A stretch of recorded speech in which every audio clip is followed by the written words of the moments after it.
Do you have proof of that?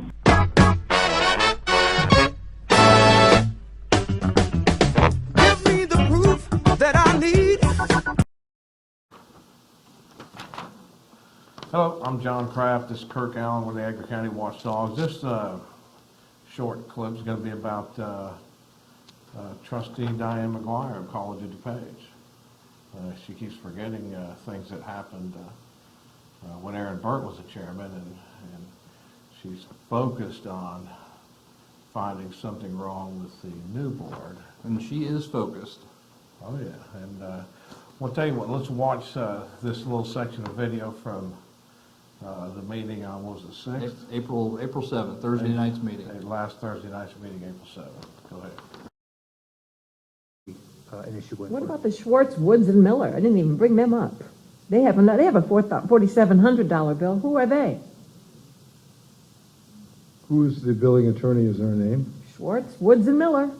Is there a name for an individual attorney? I don't level of detail. recognize the name either. We don't know who it is. Where are they located, Chicago or DuPage County? Doesn't say. January 2016, though, so it was just a month or two ago. Lots of things happened in January. If you'd like to pull that one, we could pull that one and then look at that and find out, answer your questions. Trustee McGuire, would you like to have that one pulled? I'd be curious to see what he did for us and who hired him. All right, so Yeah, if I understand it, so you I would will like say, to... Okay, so she wants to know who Schwartz, Woods, and Miller is. She had never heard of him. She wants to know who hired them.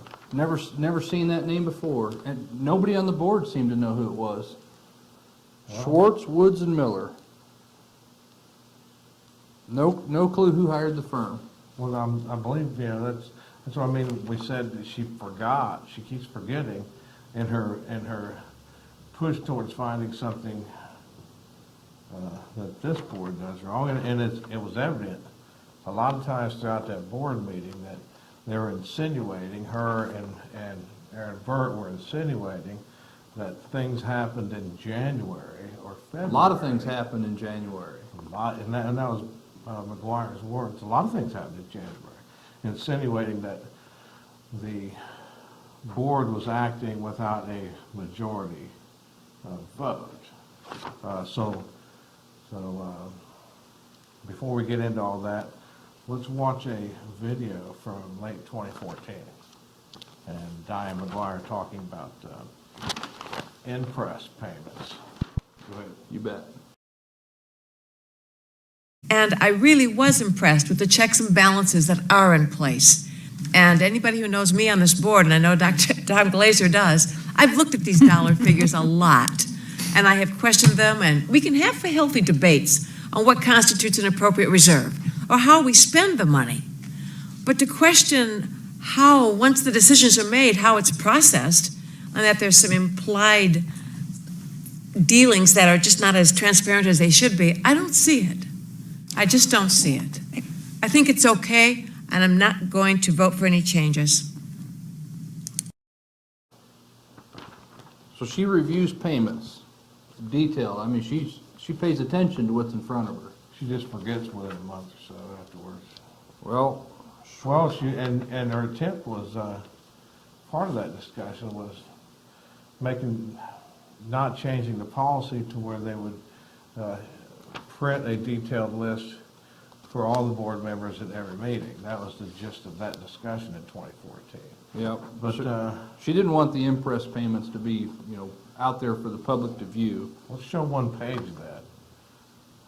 We'll show one page of the impress payments from March of 2015, before the election, before the new board took over, while Aaron Burt was the chairman. Burt was the chairman. And Yep. it was a regular 6-to-1 vote. Let's look at that impress payment. Yeah, who's that circled? Schwartz, Woods, and Miller. Oh. An invoice for $8,938.15. Isn't that the same firm that she just said she'd never heard of before? And she wanted to know who hired them? Well, Obviously, they were hired with the previous board, and with Aaron Burt, maybe they were hired along with the PR firms. They that actually, the board didn't vote on to hire when she was in charge. in February, now this is the same woman that complains about legal bills. Yeah. This particular law firm was hired for an FCC issue that there was a settlement agreement or a mutual agreement between the two parties regarding the radio station, and in February, it was in their board packet. Wait a minute, she Well, didn't come to those meetings. Oh, yeah, that's right. Well, this settlement's been pulled off the table now, which Will means create more more legal fees because she didn't come and do her job. But she was so worried about who's this law firm. She knew who the law firm was because she pays attention and she knows what's in the impress because She she didn't know, monitors 'cause she that. never looks at them. But that's not what she said in the fall of I know. 2014. She also, at the last meeting, she also complained about two $53 bills and says she's never seen bills that were exact same amount. And if you look at the impress payment, there's lots of them. It's just amazing. It's right here in their own documents, and it was affirmed, this whole litigation or this issue with the FCC started in August of 14. So the hiring of this firm happened under Aaron Burt's chairmanship. Maybe she just did it and didn't tell anybody like the PR Like the firm. PR firm, that's probably the case.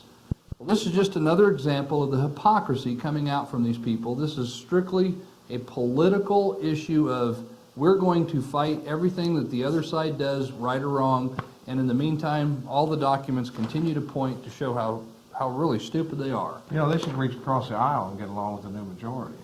It's amazing. It absolutely- Compromise, that's what they should do, compromise. They should compromise with the new majority and, you know, put on a new face for COD. I don't think that's gonna happen. All right. Well, thanks for watching. You That it? bet. Have a good one. We'll see you next time. All right.